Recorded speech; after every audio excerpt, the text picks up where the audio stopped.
Today's episode is brought to you by Heineken. Heineken Original Lager is made with pure malt and their famous A yeast, which makes Heineken an all-season, all-the-time kind of beer.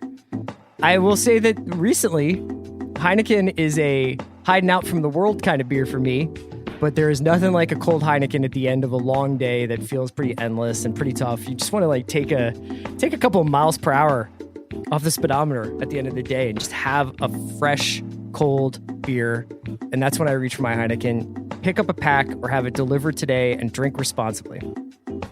Today's episode of The Watch is brought to you by the FX original series Fargo. Family is complicated. Crime is organized. The all-new Fargo takes you to 1950s Kansas City, where two criminal syndicates have struck an uneasy truce as they both fight for their piece of the American dream. The new installment of Fargo, starring Chris Rock and Jason Schwartzman, premieres with back-to-back episodes September 27th at 9 p.m. on FX and streams the next day on FX on Hulu.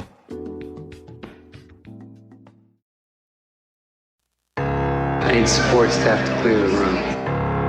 Stand up and walk now. Hello and welcome to The Watch. My name is Chris Ryan. I am an editor at TheRinger.com. And joining me on the other line, all that Kang the Conqueror stock came in. It's Andy Greenwald. Are you going to tell people that I'm wearing his trademark metal mask right now to protect myself from particulates in the air? I thought this was a tribute to MF Doom. Oh, well, luckily my interests have converged. Chris, we have a lot to talk about today. We have a special guest, but you really want to get into an argument with our producer, Kaya. That's right not now, an argument. So I feel like I should. It's not an argument. Step back. In this day and age, people, you feel so alienated from your fellow human being. And I'm always asking Kaya, what's up with Kaya? Anytime I talk to Kaya McMullen, it's Kaya Corner. But she knows a lot about me. She hears me talk a lot. And she knows that your boy fucking loves the Paramount Network's cable drama, Yellowstone, that I am Casey Hive. And she just casually tells you, I've just knocked out the first two seasons. So Kaya. Well, first of all, in my defense, Kaya and I were just on here in our Zoom call in a timely fashion. And so it came up. Now, had you been here, you could have gotten it too. I don't think it was directed at me. But now I'm done defending. Kaya, you must speak for yourself. All right. And in my defense, I watched the first two seasons in 7 days. And so I haven't even had time. No defense for I haven't had time to tell Chris about Yellowstone. How do you feel about it? Do you like it? It's very compelling viewing, right? No matter whether you're like, this is the best thing ever or this is ridiculous, you just are you want to keep watching. Exactly. It's very dramatic. There's lots of very overly done dialogue. I would call it Succession set in Montana, but not done by HBO, done by Paramount. and not at one of the big tech moguls' retreats in Montana, where they ship in the water from Fiji for the taps. No, this is real cowboy stuff. Ranch life, bro. Yeah. Exactly. Like horses. I want to do a Yellowstone megapod. It's in the works.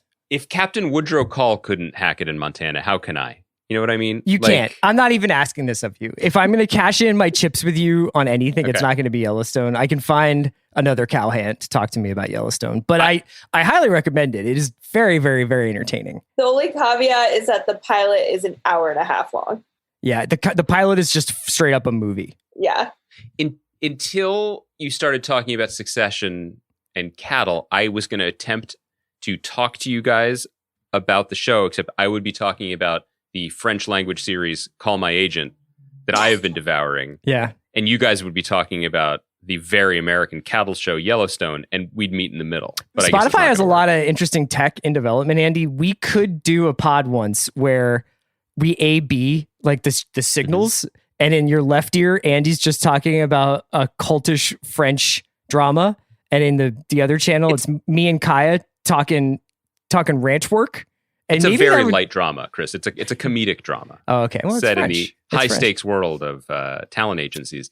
One last thing before we get into our main show, I just feel like you let the cat out of the bag there. People may think that Spotify entered into an agreement with The Ringer due to its incredible stable of podcasts and talented hosts and people, but it was for the contents of Chris's, I call it the vineyard, where he stores his mind grapes.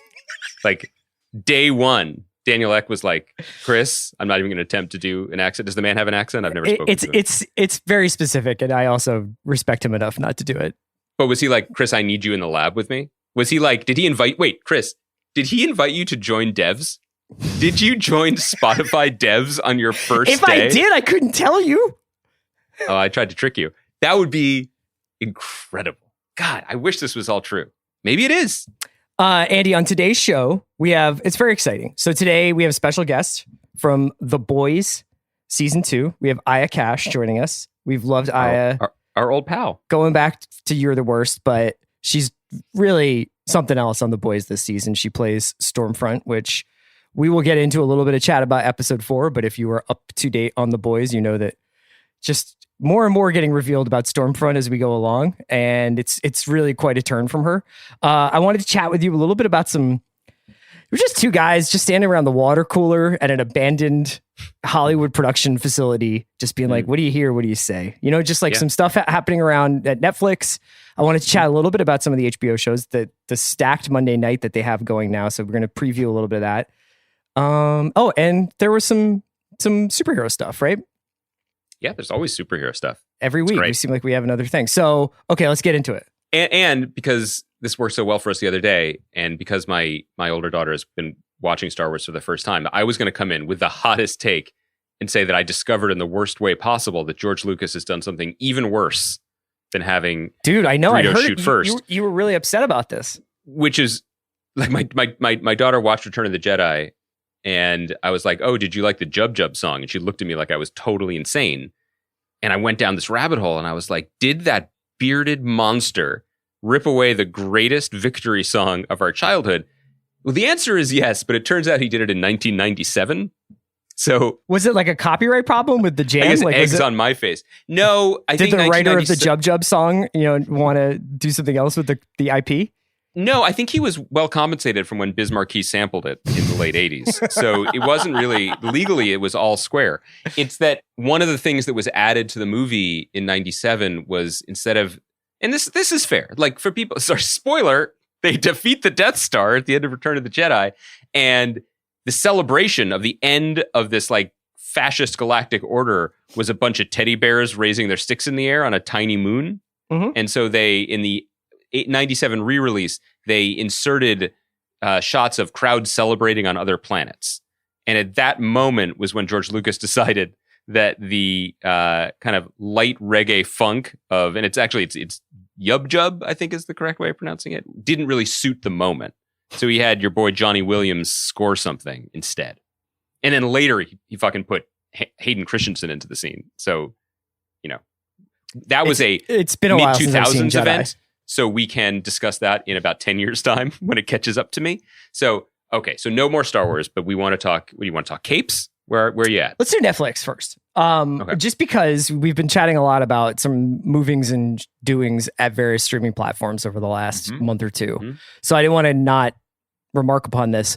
So Cindy Holland is out at Netflix. And these names might not mean anything to our listeners initially, but we wanted to explain why this is such an interesting story. Cindy Holland's out at Netflix, and she's being more or less replaced by Bella Bajaria, who's going to become the head of global TV for streaming. And it's a reshuffle that kind of mirrors the way they do film, right? Like that now the film and TV arms, to the extent, I think they're different. They are going to be mirroring each other in terms of their leadership structure. But in that there's one boss for the planet on each side. Earth. You got Earth is your jurisdiction. Planet. Yes, right. I personally have been charged by Ted and Reed to think about Mars. You know what I mean? Like when we get there. You're lucky. I'm developing content for Endor. Yeah. And getting original music there has turned out to be much harder than I thought. But yeah, so, I mean, like, the House of Mars. Mars is the new black, Yeah. That's good because Mars rhymes with car. That was good. Mars Line, Mars Arc, Also, Kaya, it took Chris 10 days to go from here's my pitch for 2020, I'm never leaving Earth again, to now just launching a new bit where he lives on another planet. And runs Netflix's programming. Yeah. So, okay, we're doing good. Anyway, why is this such a big deal? Well, there's been a lot of executive musical chairsing this summer. some of that, you could say is pandemic related. Maybe people are looking at their bottom lines, or people are changing careers, or they're changing the structures of their offices now that no one is physically in their offices. A lot of it is also, as the case with the Time Warner shakeups that we talked about a couple weeks ago, had to do with the shaky launch of HBO Max, which is basically the future play for Warner Media. This Netflix one is really shocking. Now, does it matter to the consumer, to the viewer in the short term, or maybe even the long term? I don't know. As you said, Chris, like Cindy Holland, in some ways, the smallest footprint of someone that powerful in this entire town, in that I don't know if people had heard her name, because Ted Sarandos, who's the CEO, gets a lot of ink. Reed Hastings, the founder, obviously.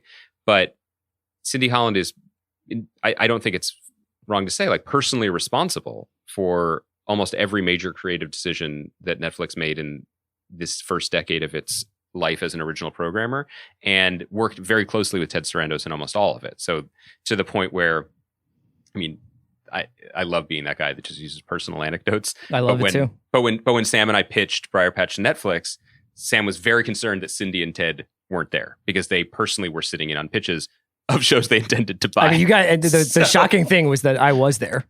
It was odd. That they were like, we feel like Briar Patch, if we're going to go with this, it's a Mars play for us.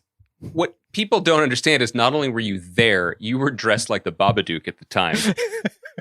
And again, didn't explain the bit. So anyway, Bella Bajario used to run Universal TV and then went to Netflix, where in very short order, she totally revolutionized their non-scripted arm. Like, prior to her arriving, they didn't really have one. And then since her arriving, they have Queer Eye and Floor is Lava and Love is Blind, and all of these shows that have, in various times over their life cycles, been the show that people are talking about. And not a lot of people know this, but for her, Floor is Lava is like, she lives that. So like when you go into her office, the floor is lava. You gotta climb over multiple sort of obstacles to get to the seat to say. No, Ted and Reed were actually glad that the pandemic gave them cover to shut down the headquarters here in Hollywood, because the lava was dripping. Yeah. So I can't speculate as to... Can I? Why. Yes. Well, I can't speculate as to why Cindy... She just signed like a new deal, why she was out. And I'll say that there are people in my professional life who I run these stories by, like, not, I'll text. I definitely love to text you headlines, but I also text people in the industry that I work with or know, and generally get like the thumbs up, thumbs down, or the like, did everyone know this? And are we just finding out? This was a surprise. And you could say, well, it definitely makes sense for the way Netflix's business is going, because I've heard this anecdotally and I've heard this concretely. They really aren't buying pitches for the domestic market anymore, which isn't to say they're not buying American shows, but how those shows will play in the other growing markets is paramount right now. That's really what motivates them, kind of in the way Hollywood shifted its focus on blockbusters as well. But the reason for that, is that Netflix is a publicly traded company that thrives and succeeds on evidence of growth. And I think from their own numbers and their own sense of where things are going, the growth is outside of this country. So that's where the focus is going to be. And that's why they consolidated creative under one person. And so here we are.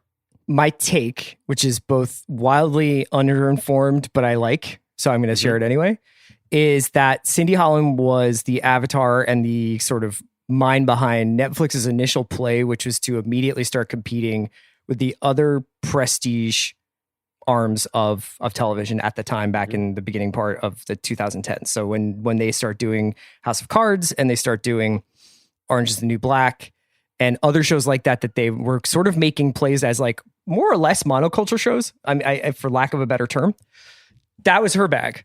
And now if you look at the things that do well, at least according to Netflix's publicly presented internal metrics, like the top 10, and you see a show like Away, which is, I suppose, in some ways a throwback. It's like a big budget genre, but prestige play with Hilary Swank and Josh Charles in starring roles.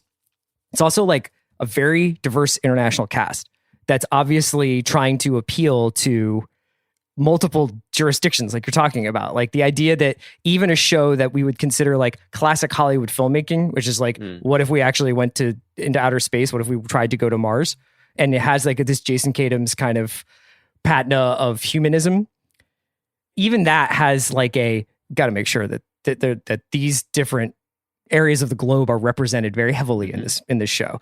And beyond that, I feel like Netflix has gone from, we're going to have 6 to 12 shows in a year that might run TV or really drive a lot of conversation, to we're going to have 6 to 12 shows a month that are going to dominate a niche audience and bring all those niche audiences in. So I'm not saying that not necessarily Bella knew that better than Cindy or anything like that. I'm sure everything you're saying is right, but you can feel even in your casual Netflix surfing now a difference in the platform now than say 2014.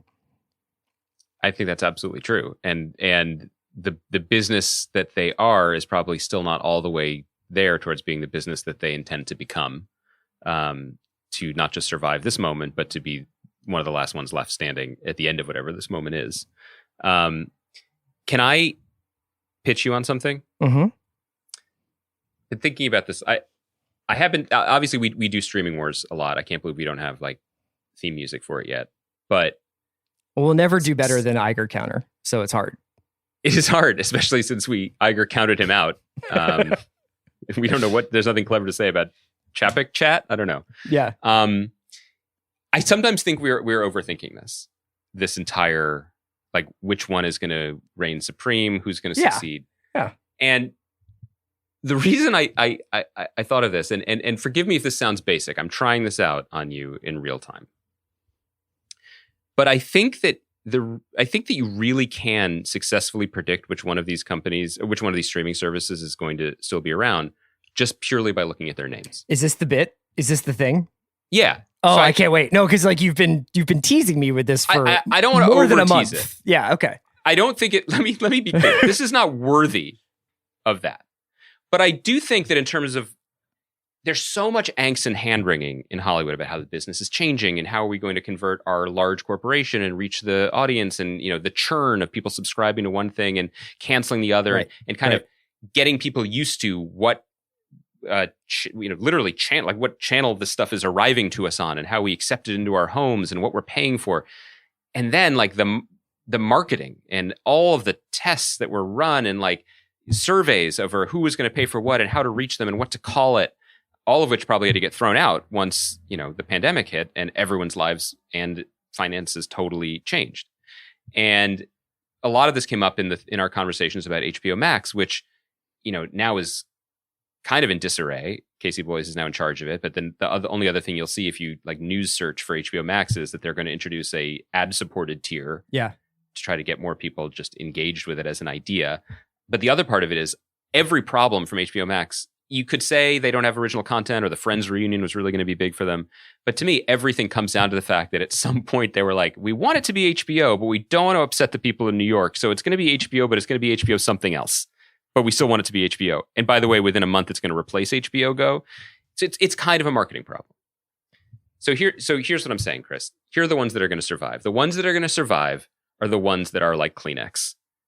Meaning there is one word and everybody knows what it is. Mm-hmm. Netflix obviously already won. Like culturally, people know what it means to that is, watch Netflix. It has become their experience of watching television is watching Netflix. Do you watch TV or do you watch Netflix? Probably the latter is said more often now. And everyone understands what it is. And that does seem to be the thing that everyone kind of has to have. Right? Yeah. Because of that, and because of its not as long of a head start, Hulu is fine. Mm-hmm. I think Hulu is not just ascendant, like because they have a lot of good shows right now, and they have a good pipeline to original movies, like Nonfiction, that great French movie from 2018 that I would love for you to watch. I've seen it. But I watched it years ago. I mean, you, our audience. I'm not just talking to you. I know that the trick of our podcast is that it seems like I'm just talking to my buddy, but I'm talking. I never know. I never know when you're not doing direct address. Go ahead. It was ustedes. It was the plural you. Gotcha. They're fine.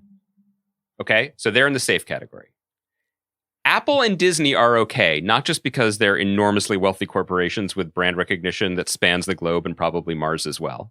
They're okay because while their names for their TV services are stupid, a plus symbol is easily scrubbed and forgotten about. It doesn't feel inherent to the name. So even when we've talked about like the morning show, or when you've talked to me about Ted Lasso, you say it's on Apple, right? You don't say it's on Apple TV Plus. I don't. It is really weird, I think, from a branding perspective, to put the price tier structure in the name of the product. You know, like this is like Steve Jobs would be spinning in his grave if he was aware of this, because Apple TV is actually the physical box that I use to interact with the television shows I watch, including Netflix. But Apple TV Plus is a service I pay for to watch shows, or in the case of Ted Lasso, not watch shows on my box. That's nonsense. However, you could just easily say, I'm going to watch it on Apple, I'm going to watch it on Disney. They're fine. They're safe, okay? They're going to make it. Peacock, yes, I'm, in business with that company, so it's a little bit suspect. But Peacock, kind of okay. I know people make fun of the name. It's a weird gamble, but maybe it was the right one to just say, here's a new service. Now they're behind Hulu, which is also a deeply stupid name. So they don't have the years of people getting used to it. But I think that though it got a lot of flack, I think it actually was the right choice rather than calling it NBCU Complete or whatever other French pun I would have made. It's also worth mentioning that when you go to Peacock, it feels a lot more like a hybrid of watching TV live and of the library. So whereas I don't think HBO Max has that, Hulu I know has the live TV option, but Peacock actually feels like I've gone to it and been like, I will now watch a Premier League match on Peacock, which is live, and then you can see in the channels like here are these other offerings that they have. I also didn't want to say it, but I didn't want to say Hulu either, and now it kind of makes sense. You could say, oh, where can I watch that? Oh, it's on Peacock. Okay. All right. Right? That is easier than saying, well, it's on Apple Television Plus.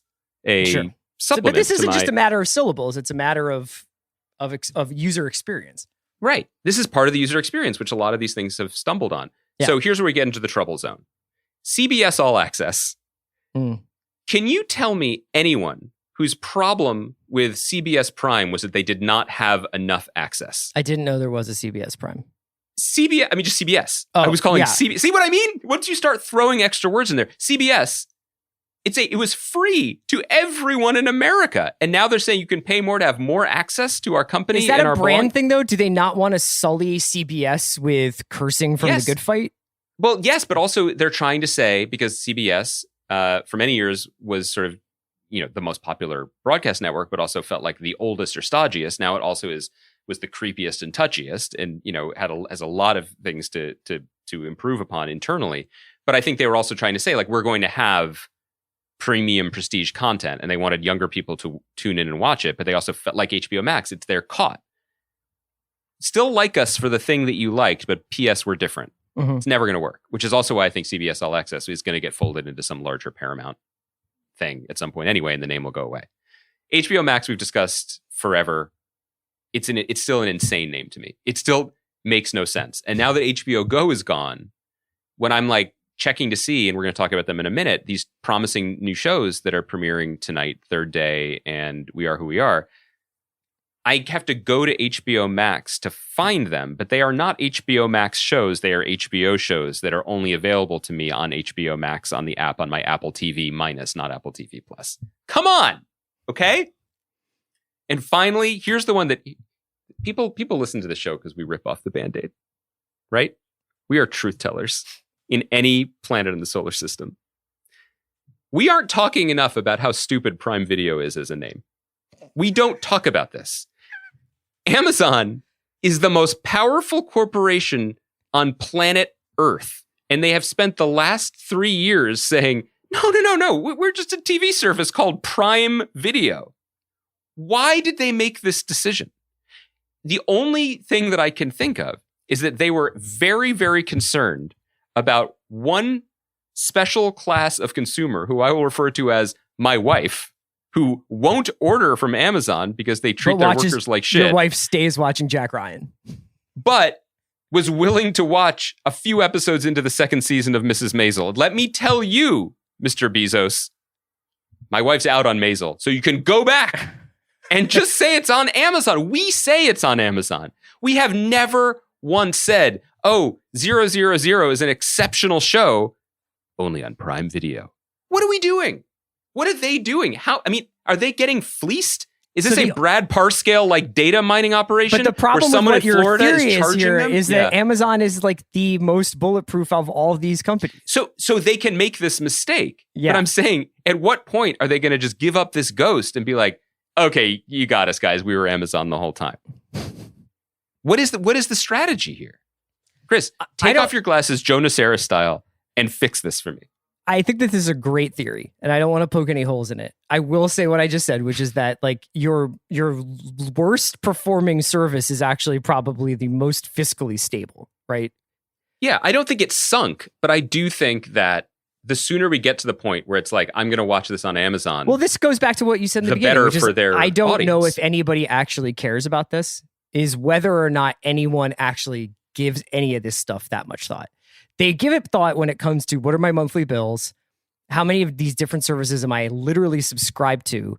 Right. And at a certain point, if I don't have any originals or library things that I need from Peacock, do I need Peacock? Do I need HBO Max? I think people generally, if you've been an HBO subscriber, if you still believe in the project that they have over there, you'll probably just keep HBO Max, even if you're like, I get that this is a stupid branding situation, but I want to keep watching. I want to watch The Wire. I want to watch Sopranos, and I want to watch We Are Who We Are or The Third Day or Outside. Or that's all true. Outside. But you're talking about someone, if you have HBO and you are an HBO OG fan and supporter, you get HBO Max as part of your subscription. You have access to it, right? The person I'm concerned about is the people who are like, I love this original programming, but I am cutting the cord. I'm not getting cable anymore or whatever. You want me to get HBO Max? I don't know what that is. And I do think that the world, I mean, I'm being a little facetious about some of this, but I do think the branding is insane. No, I know. Across the board and doesn't make any sense. But I do think that a lot of these decisions were made in the same universe that Apple was existing in, where I think they believed that, and people who have the Apple TV, the black box, not the service, know what I'm talking about, that there's a button on there and there's an app and it's basically like the watch button. And what it does is it collates all the things that you've been watching across the various services, streamers, and apps that you have, which is why every time I turn on TV, the giant Apple banner that greets me is the newest episode of Daniel Tiger's Neighborhood, because I'm a stickler for details. And once Margaret joined the family, I feel like the drama improved. But this world where Apple is going to be the great collector, where Apple's it's going to organize television. That was what they wanted. That's why they were thinking about making a television in the first place. Exactly. But that world where I don't care if this came from the poorly branded Prime Video and this came from CBS All Access, just help me find the things that I want to watch. Mm-hmm. I think that is a relic of a world where the average consumer that they're targeting can afford to maintain subscriptions to 4 to 6 of these things a month. And I don't think that world exists anymore. I think you're right. And so that is a different reality we're blinking into, where the individual UX or interfaces or branding begins to matter more. That's really well put. Thanks, man. Do you want let's just chat briefly about the shows that are coming on tonight before we get to Boys and Aya. How about that? And we got to talk Kang, because you already brought up Kang the Conqueror. So which order do you want to do that in? Let's tee up these shows, because I'm eager to check them both out. Yeah, I mean, so these are both new HBO shows. I've gotten a chance to check out a couple of episodes of We Are Who We Are, and I watched the first episode of Third Day. Third Day is a show from Dennis Kelly, who used to work on Pulling, the Sharon Horgan show a while ago, and did Utopia, which is now the American version of Utopia, is coming out on Amazon very shortly. And I what I've seen of that, I really liked. So this is a show starring Jude Law, Naomi Harris, Catherine Waterston, Patty Considine, and Emily Watson. And just watching the first episode, which airs tonight, big Wicker Man energy. Big, like, you know, Jude Law basically plays a guy who happens to find himself on an island off the coast of England that has some very mysterious qualities, some very odd rituals, and some very strange characters. And he gets sucked into a little bit of a mystery on that island.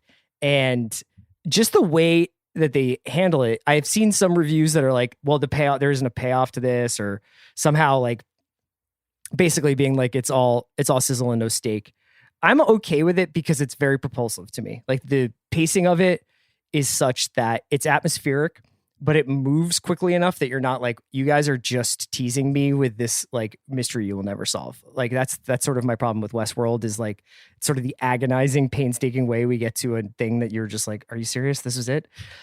So far with Third Day, I've really enjoyed the world, the performances, the writing. It's a very odd show. Like it does not seem to be taking place in our reality.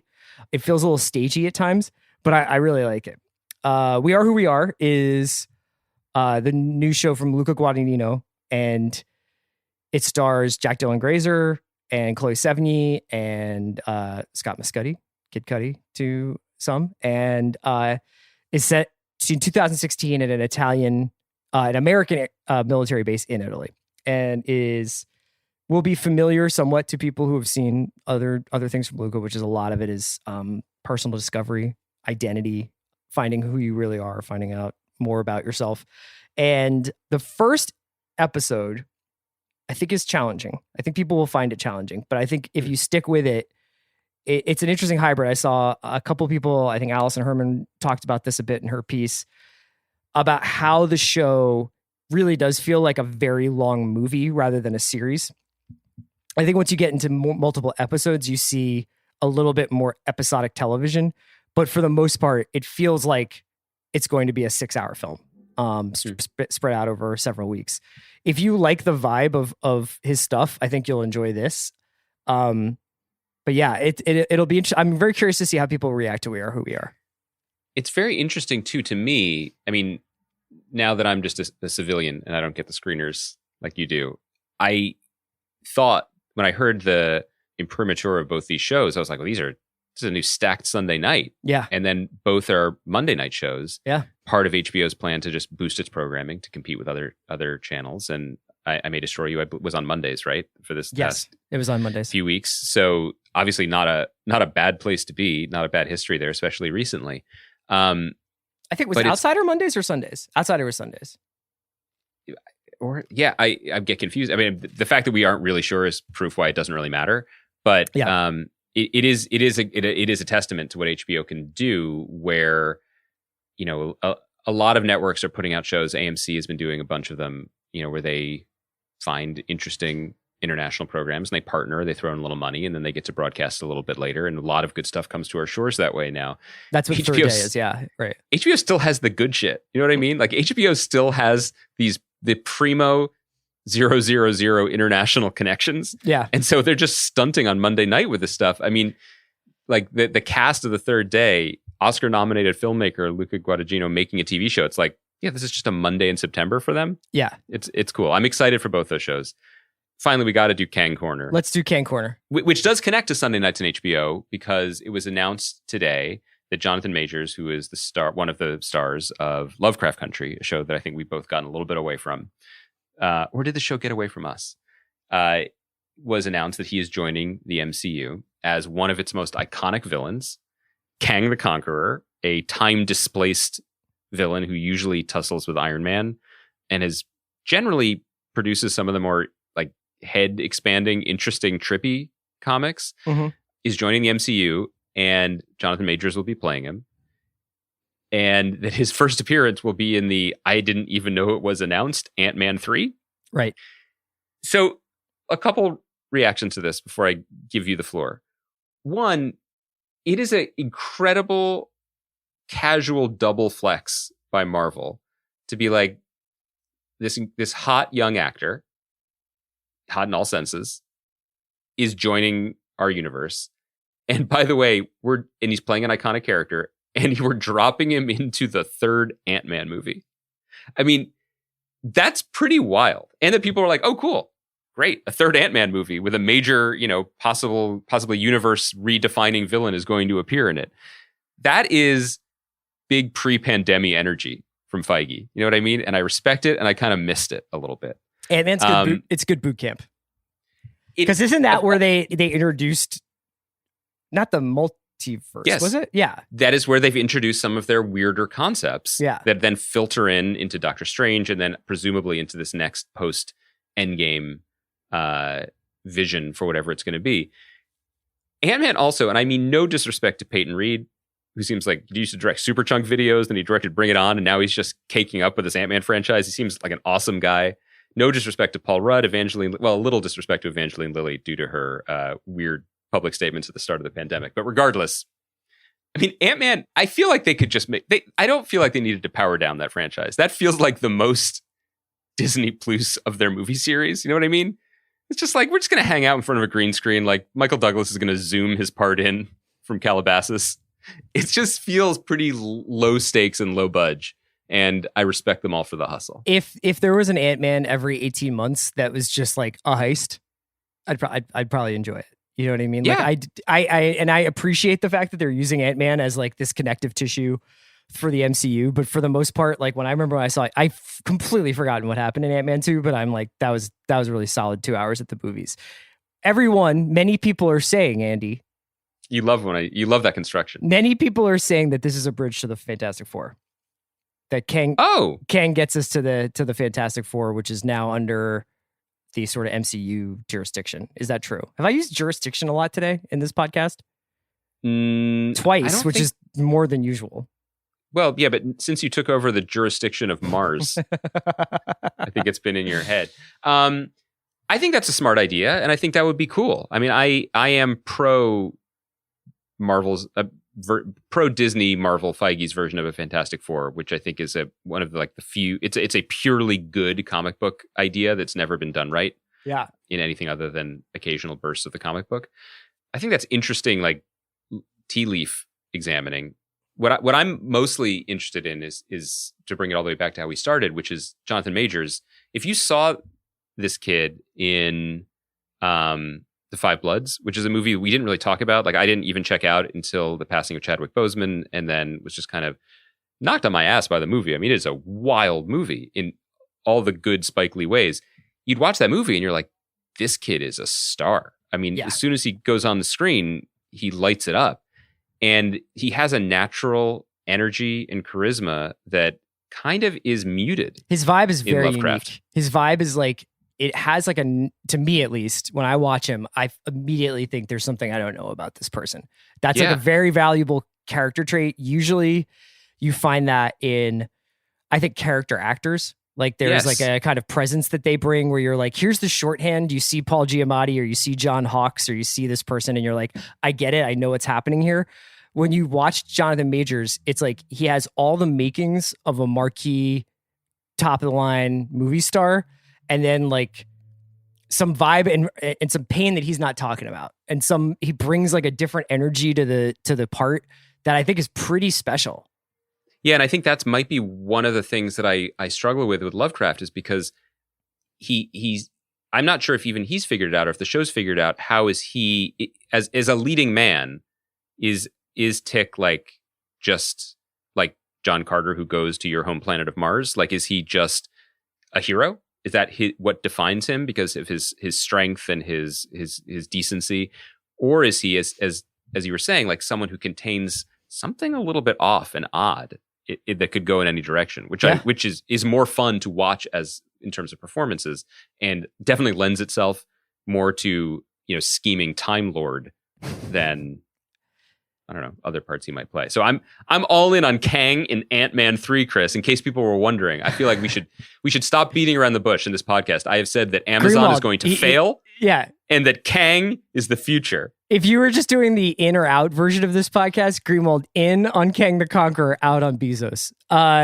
Let's talk a little bit about a product of Bezos, which is The Boys. We're going to get to our interview with Aya Cash, who plays Stormfront in this second season. We don't really even need to set it up that much. I don't have a ton to say about episode 4 that we didn't probably cover in our conversation about the first 3 episodes last week. And maybe we can even chat about 4 more on Thursday. Show's still dope. His show is getting creepier now and a little more disturbing. Aya Cash is largely responsible for that. So shout out to her.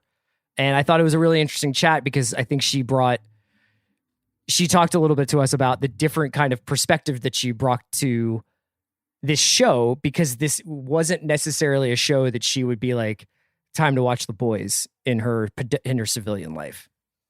I agree. I think in terms of the specifics of that undercurrent, electricity pun intended, of menace, and just it's very disturbing to see what her character is doing, the elan with which she plays it, and where it seems to be going, especially in September of 2020. I'm turning to a broken record, so I will try not to say this about future episodes of The Boys this season. But man, like this was, it had a lot of like current TV things, like it was an hour and 9 minutes, and there's violence and lots of swear words and stuff. But just the convention of, we're going to take 3 of the show's most appealing characters and we're going to put them on a road trip, so they'll learn more about each other, and we're going to take we're going to take Butcher, who's usually leading in an action storyline, and put him in more of a romantic storyline. All of those, Homelander is not going to be breaking necks until at least the very end, and we're going to learn more about his psychosexual stuff. That is just like writer's room 4D chess that I really appreciated and respected. It is not reinventing the wheel. It's just like buying the best rims you can. And it works, if you dig in too deep and you're like, wait, so Starlight is microchipped and Homelander was just threatening to kill her, but she's going to go on a road trip and is constantly texting with one of the most wanted criminals in the country, and we're going to put him on a road trip to North Carolina. If you think too much about that, you might say that beggars belief, but it's worth it for the show. There also, you shout out the writer's room. I just want to shout out the visual language of the show really briefly, which is encapsulated in, my appreciation for it is encapsulated in that moment when they're at the rest stop on their road trip. It's Starlight, Mother's Milk, and Huey. And they're having like a conversation about using wet wipes versus using napkins outside of this donut spot. And there's a huge car accident. And essentially what this series does is maximize a frame where action set pieces begin in the background. Like, you'll be having a conversation, and then you're used to it in action movies where you're like, oh, and then bullets started flying. But in this, it's like the danger is apparent to you before it's apparent to the characters, and then it just explodes into the scene. But what it does is, once you've seen it 2 or 3 times, and once the impossible and the unimaginable starts becoming possible and imaginable in a show, I think it makes you more keenly aware of everything you're watching, because you're like, I'm really locked into this scene because I don't know if a truck is going to slam into a station wagon behind this person talking. And yeah, like you might get distracted waiting for that next hit of adrenaline. But I think you really do actually, like, you never take plays off on this show. Even though it is, like you're saying, very conventional. It's ABC plots. It's people getting split up for relatively unnecessary reasons.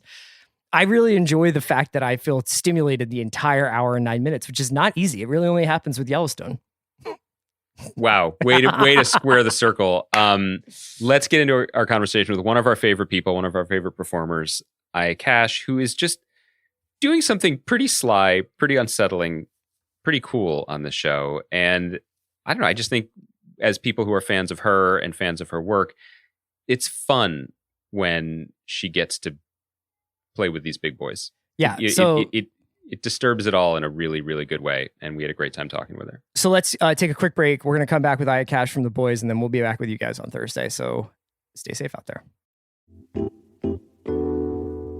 Today's episode of The Watch is brought to you by Heineken. Heineken would like to remind you that it is time for seasonal beers again. That's right. If you thought a cold, crisp summer Heineken was something, just wait till you taste the Heineken Fall lineup. Now, is it a new product? No, just the same great tasting lager that's perfect for any season. We're in a bit of a transitional period here in California where I'm at, but it's getting a little cooler. Today accepted, but it's getting a little cooler. Obviously some tough times out here, but fall's here, autumn's here, and I'm still grilling. Your boy is still trying to crack the chicken breast, crack the baked potato recipes, and when I'm doing it, I'm out there with a Heineken. Keep me chill, keep me focused, keep me relaxed about the process. Heineken Original Lager is made with pure malt and their famous A yeast, which makes Heineken an all-season, all-the-time kind of beer. So pick up a pack or get it delivered, whatever your style, and drink responsibly. Today's episode of The Watch is supported by the FX original series Fargo. Family is complicated and crime is organized. With a brand new cast featuring Chris Rock and Jason Schwartzman, FX's Emmy and Golden Globe winning series from creator Noah Hawley returns with an all-new installment that explores the complexities of immigration, assimilation, power, and what it means to pursue the American dream. Set in 1950s Kansas City, the new installment of Fargo tells the original tale of two criminal syndicates that control an alternate economy of exploitation, corruption, and drugs, striking an unusual peace. To cement their truce, the heads of the Black crime family and Italian mafia agree to a unique gesture of good faith, the trading of their youngest sons. But will the agreement last as the tension between the two warring families escalates? Fargo premieres with back-to-back episodes September 27th at 9 p.m. on FX and streams the next day on FX on Hulu. We are so happy to be joined by longtime friend of the pod, one of our favorite people, live from quarantine, star of season 2 of The Boys, Aya Cash. Aya, welcome back on the show. Thank you. You don't have sound effects? Thank you. No, we can add that. Yeah, we can add that. Great. We can add like a superhero whoosh as you fly into the scene. Yeah.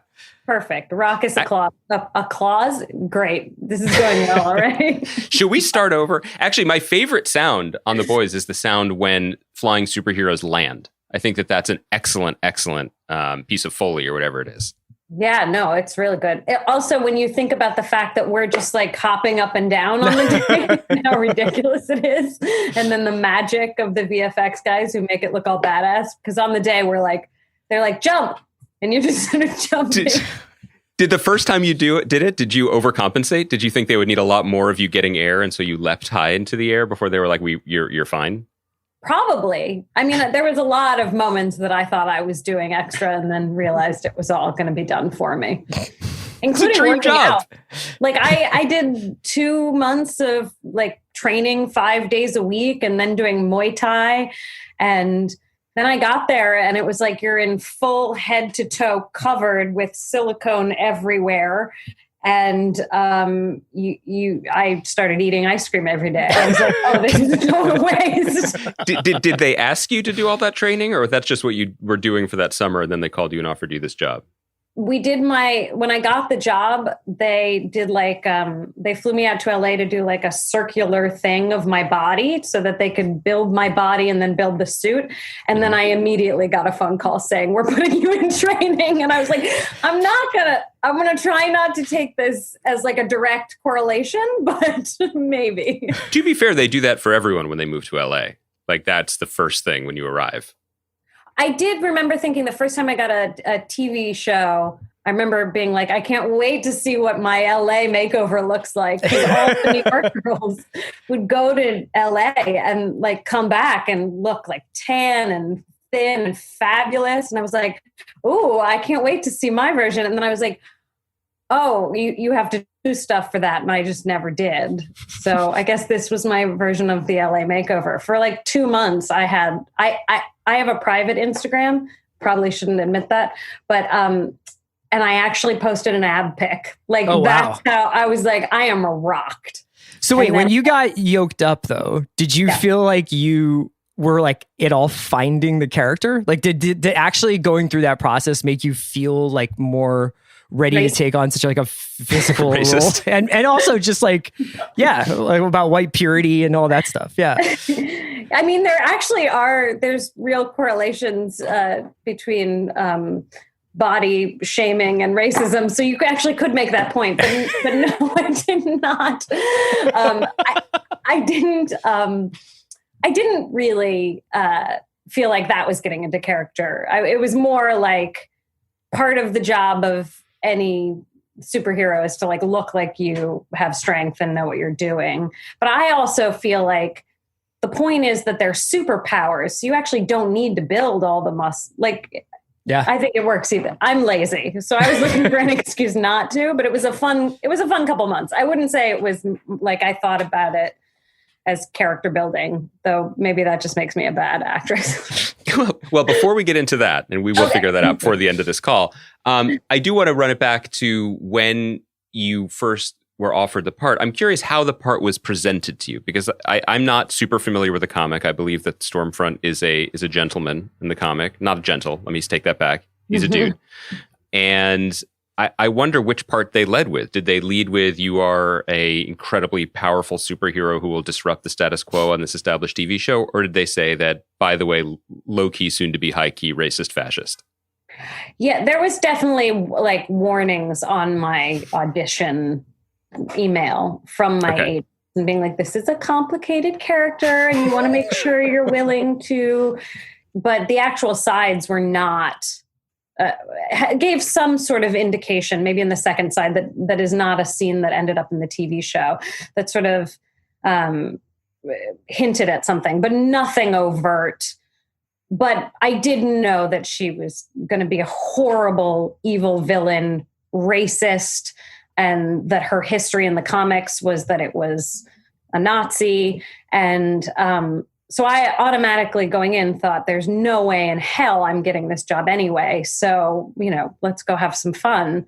But I showed up and I did request to talk with Eric Kripke about the role before I auditioned, because I was just like, this is, I think, a really interesting idea considering what's going on in our country and in our world.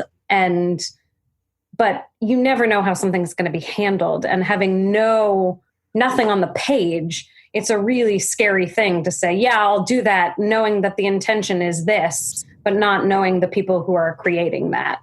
So I wanted to make sure that he was thinking very thoughtfully about that he had really interesting ideas about that it wasn't a glorification of this person, or like, because even Homelander, who's such a horrible, horrible human, you kind of are like, but he's great. Because the iconography at work, yeah, like you're just like sort of taken away with the cape and the flying and everything. Yeah, and that's a worry. So I definitely wanted to make sure that everybody was being super thoughtful about it. The boys also hadn't come out at this point, so that's right. I was cast like 3 months before they even announced that there was going to be a season 2, and wait 6 months before the show came out.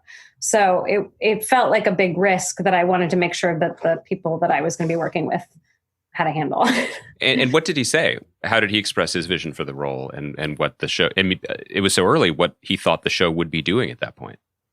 I mean, he sort of laid out what he was seeing in the world and how they crafted the character in terms of who they were looking at and these sort of social media stars and this new wave of really nasty, hateful rhetoric couched in this, like, no man, free speech, fuck the man, this sort of almost punk anti-corporation language.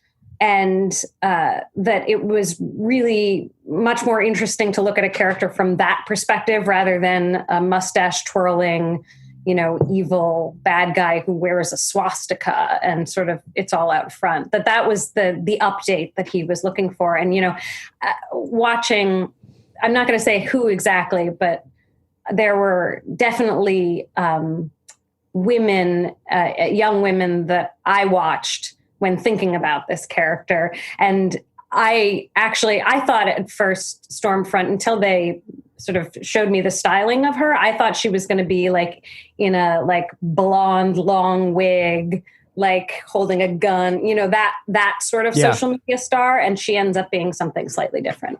Or maybe running a press conference at the White House, for example, just throwing, we're not naming names, but it's just like, yeah. But it's interesting because when Stormfront first appears in the season, it's unclear as like what's a bit and what's not a bit. Like, because there's like what she's doing when she's streaming live. There's how she is when she's in kind of like the board meeting for the 7. And then there are the few times where she talks to like Starlight or where she's talking to Homelander, where it seems like she drops the facade a little bit. And it's only when we get to like the rooftop scene where we are kind of like, it's revealed like what she really is. What was it like playing a character with that many like sort of layers and is kind of operating with 3 or 4 different personas? I mean, I think that's what's really exciting. Look, there's always like a public facing versus private facing in all of our lives, whether you're a public figure or not. And I like shows that acknowledge that. I mean, I think you can be many different people to too many different people, meaning like who you show to your husband may be different than who you show to your friend versus who you show to your parents. So I think that just makes an interesting character to have those sort of layers. Now, Stormfront has the added layer of being like a disgusting, bigoted piece of shit, who's also spouting like this sort of common sense, strong woman feminism. And I think if I'm going to be totally honest, while I was playing her, I was like, oh, this is so great because this is something that allows us to sort of misdirect and people get on her side, and then you see her underbelly and it's more of a manipulation. I think just in terms of learning that I've done even in the last few months, I look at it slightly differently, and just sort of the intersection of feminism and white supremacy and white feminism sort of doing violence to Black and brown bodies. So I feel like that's an interesting take on it that I wasn't even thinking about, honestly, before this moment. I was more thinking, that, yeah, people can be that I'm stealing this from an interviewer, somebody who interviewed me, who said, even a broken clock is right twice a day. And that's sort of how I was thinking of her, is like, if you acknowledge the good things that people do, you are allowed to critique harsher the bad things that people do. It's like when 45 says something or does something that actually might be good and no one acknowledges it in the mainstream media, then that allows the door open for people to say like, well, see, it's just all spin. Right. Whereas if you say this was something good and this was something bad, there is more trust, I think, in viewership when you're able to acknowledge the good. So there are moments of her being quote unquote good. Right now. Are you red pilling us right now? Is this how it starts? Wait a second. Let's go out. Like, everybody just like take a turn. What's one thing you think he's done really well?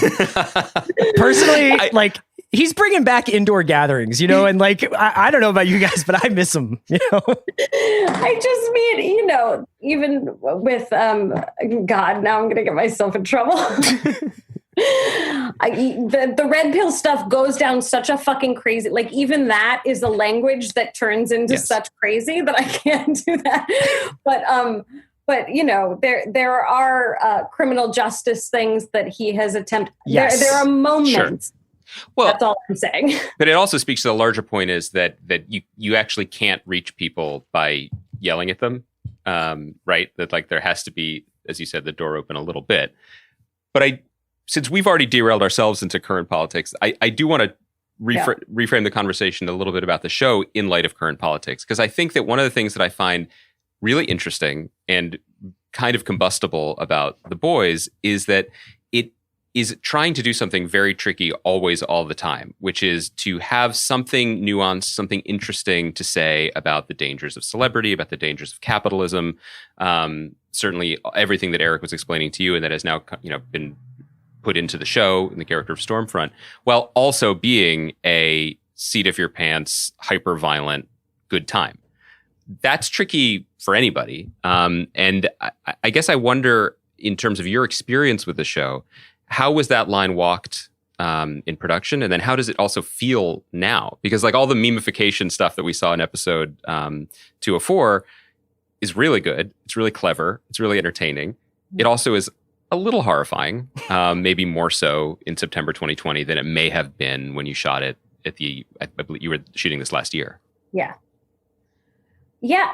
I mean, look, as an actor, I'd say mostly, I've said this before that, in my mind, the writer is God, and you just sort of pray to God when you're doing things. And if you can't figure something out, you're going, okay, so tell me what we're thinking here. How do I figure it out? How do I make this work?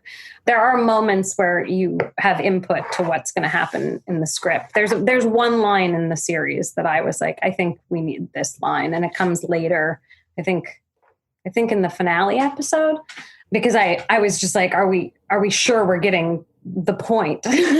but just for my own feeling of like in that character, like is she being very clear about this?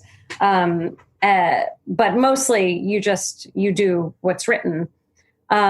So you have to trust people. I mean, unfortunately, like I had to say, I believe in Eric and the writer's room, and I trust that they're going to walk that tightrope. And I'd been able to see some of season 1, and I thought that they did that pretty well.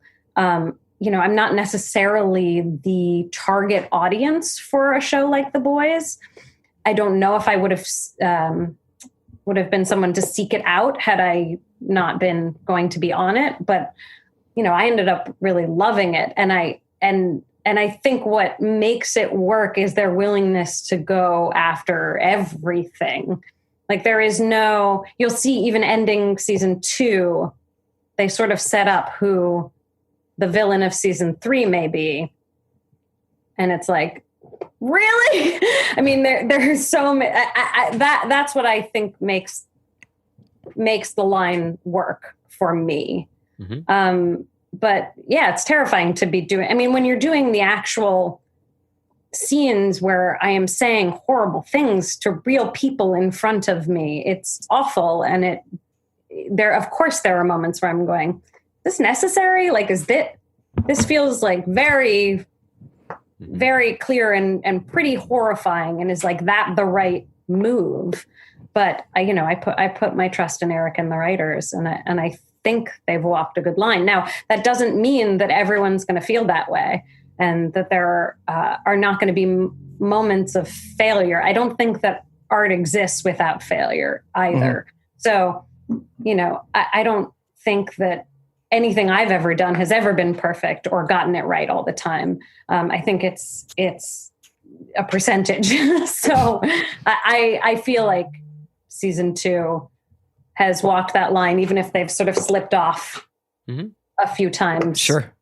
You know, do you feel like Andy and I often talk about how prevalent, you know, stories like The Boys, not specifically, but like, you know, whether it's like a superhero fantasy or a comic book adaptation is, especially in TV and movies.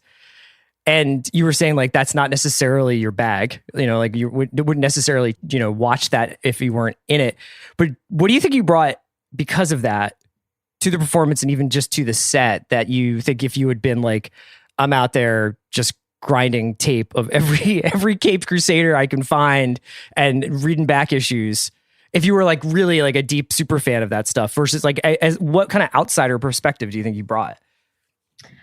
I guess I didn't, I don't carry with me the kind of pressure that someone like that has, you know. I think especially when you're like a super fan of something, like if I was asked to be on Friday Night Lights, like you would not have gotten me out of my trailer. I would have been like sobbing. Like I viscerally sobbed when I met Kyle Chandler.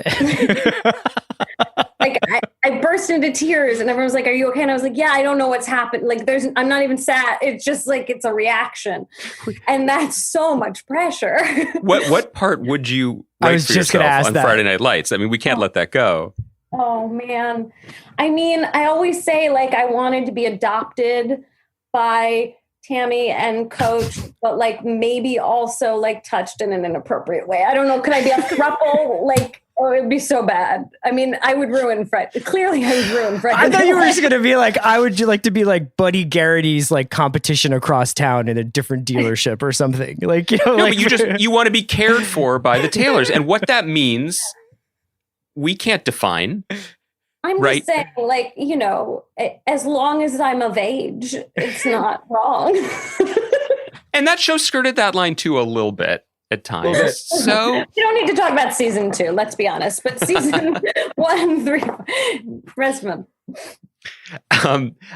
One of the things that I think gets The Boys the goodwill to pull off high risk stuff like it does is a remarkable consistency isn't the word I'm looking for, but it does seem like everyone, certainly on screen, has bought into the same tone, and which is incredible, I think. And one of the ways that manifests, and feel free to just shatter my illusions if they are in fact illusions, but it does seem like people are having a good time, and I don't, and we've talked about this separately on the podcast. I don't want to overinflate that as an important metric of enjoying something. I don't mean that like it's like an Apatow movie where everyone's just doing goof around takes, but all the performers, and it's a really big, pretty impressive ensemble cast, all seem to be vibrating on the same frequency and enjoying the scene work, whether they're, breaking people's necks or just singing Billy Joel songs. And I guess, so it's a two-part question. One, feel free to shatter my dreams. Two, what is it like joining a well-oiled machine like that? It's a big ensemble that had just finished a successful first season. Yeah, I mean, everyone gets along, which is kind of shocking considering it is such a big cast. You're like, I mean, the dynamics of you're essentially, it's like moving in with a bunch of people and some people you love, but you don't want to live with. So, when you're on a show and you're living with people, you're like, it can be hard, and everyone pretty much gets along really well. You also don't see people for a long time. I mean, I met Carl Urban 2 months into shooting. Yeah. In the makeup trailer. I was like, hey, he was covered in blood with his shirt off. I was like, so nice to meet you. I recognize you from your work. It's yeah. So they're sort of like little pods, if you will, to use today's terminology. There are these sort of little pods of cast that you end up spending a lot of time with. And I think there's on a show like this, which is so different than anything else I've done, I guess any time, the cool thing about film and TV is the magic of how different it is seeing it versus being in it. Like all the chaos of being on set and then sitting back and seeing it on a screen and being like, oh my God, you don't see any of that. That's a magic moment. The Boys, because it's such a superhero show and there's so many big elements and VFX and all this stuff, like everybody sort of buys into the fact that we're making a little magic. Like we all know we're like doing the tricks and you're so excited to see them come to life.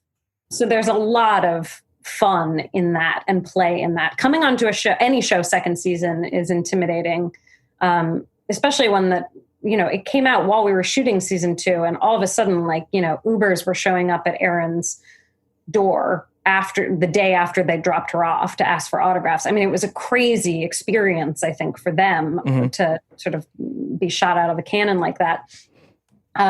Luckily, I had sort of been there a while that happened. So when they all became egotistical monsters, I was like, I knew you before. But but now Erin's posting love letters to you on Instagram. I mean, it's a very sweet thing. I love her. Everybody's actually incredibly warm and welcoming and playful and kind. And, I worked sort of mostly with the superheroes. I got to do a couple days with the boys, which was really fun. It's a totally different vibe too. Like I feel like it's, oh God, they're going to kill me. Whatever. I'm not around much longer, right? Who knows? But the boys, it's kind of like the show almost. Like the boys seem like the sort of like they're playing like backgammon and like cards and music set up and talking about, philosophy and art, and the Soups are like making dick jokes and like just like a total. But it's a really fun show, and they were all really welcoming. I mean, I checked in before. I don't work with jerks anymore. So when I got the show and we were still negotiating whether or not I was going to do the show, my friend Matt Shackman, who directed some of the Year of the Worst episodes, had just directed The Boys. And I was like, tell me what's what. And he was like, it's very long hours, so it can be grueling, but everyone's really cool. And the crew is great. And the cast is great. And everybody's great. And I was like, okay, I trust Matt Shackman. Do you have to, ever since You're the Worst, you've done things like, I mean, you were really incredible on Fosse Verdon, by the way. And I was thinking about fans of that. I was thinking, but is it fun to be able to like try stuff on and move on without giving away anything that's happening, obviously, in season 2 of The Boys? But if people watch superhero movies, they know usually what happens to villains or whatever. But like, I was curious, after spending so much time in the body of one character, if it's like fun to kind of like have a little bit more variety these days and have them be a little bit more like limited. Yeah, I was very consciously not trying to sign on for another series regular job where I had like a 6-year contract. Yeah. After You're the Worst, I sort of needed to mourn that show and take a break. As that is, I really was. It was like life changing, and I loved it so. I mean, I can't even tell you. There's been days where like I've literally just like watched my castmates interviews or clips and cried in bed of You're the Worst. Maybe last week. I missed the show so much. So I needed a second. Honestly, doing The Boys made me want to do another show though. Like, because coming into season 2, and even though like they could not have been more welcoming and more made me feel like I was a part of the show, it just didn't feel like it was mine. And all of a sudden I was like, oh, I want that again. I want to have a show where I am in it with the group of people who is making it for a long time again. So I signed on to do something that if it gets picked up, it'll go like 6, it'll go 6 seasons. Look at me. I cannot fancy. Is it me and Tammy and Eric make 3? I wish. This seems like a strange question to ask at a moment when obviously very few things are getting made, although obviously some things are going back into production. But I do just want to circle back to that comment you made about sort of checking with Matt Shackman and kind of having a personal no assholes policy. For those of us who are outside of the business, for me who jumped in and whatever, like that seems like a pretty natural way to want to work.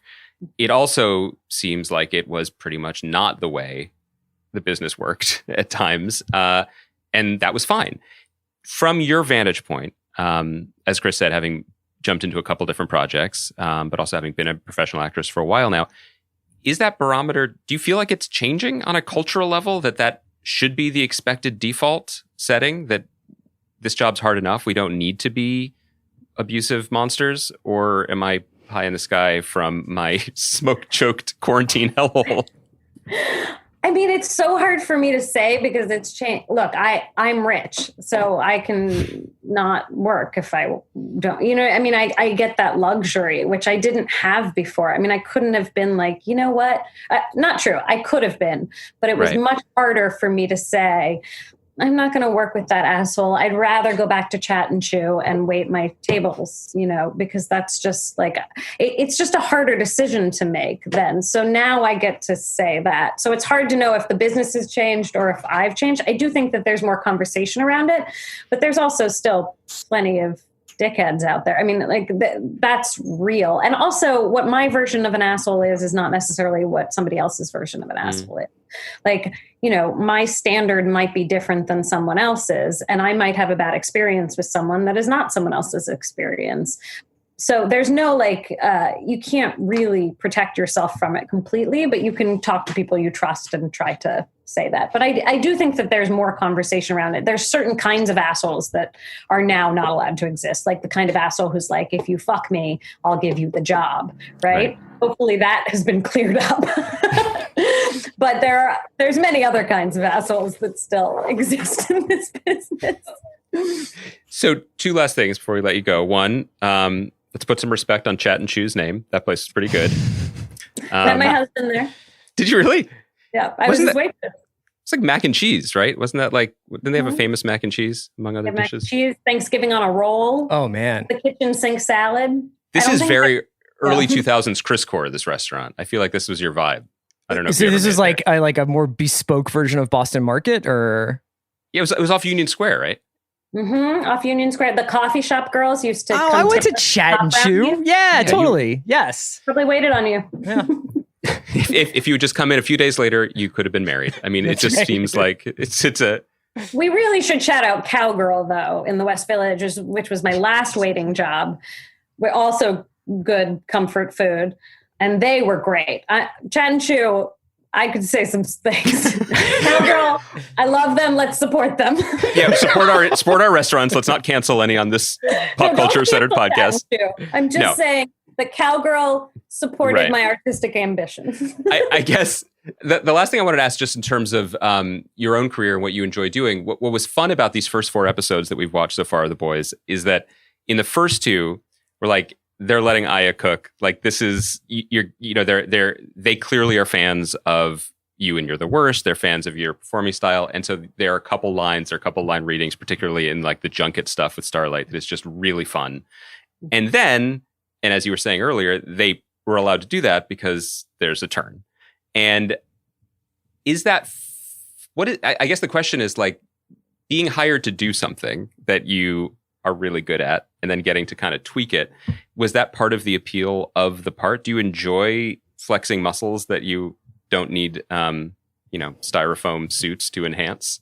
Yeah. I mean, I think everybody, every actor thinks that they can do everything and wants to do everything. Now, more realistically, this is probably not true, but it's fun to look. I know that especially after You're the Worst, there are certain things that I can get jobs from that people understand that's in my wheelhouse. But I like the idea that as the season goes on, you start to go, what?